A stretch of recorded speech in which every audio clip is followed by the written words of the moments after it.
ومن ثمرات النخيل والأعناب تتخذون منه سكرا ورزقا حسنا إن في ذلك لآية لقوم يعقلون۔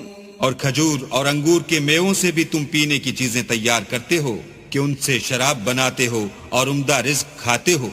جو لوگ سمجھ رکھتے ہیں ان کے لیے ان چیزوں میں اللہ کی قدرت کی نشانی ہے۔ وَأَوْحَى رَبُّكَ إِلَى النَّحْلِ أَنِ اتَّخِذِي مِنَ الْجِبَالِ بُيُوتًا وَمِنَ الشَّجَرِ وَمِمَّا يَعْرِشُونَ۔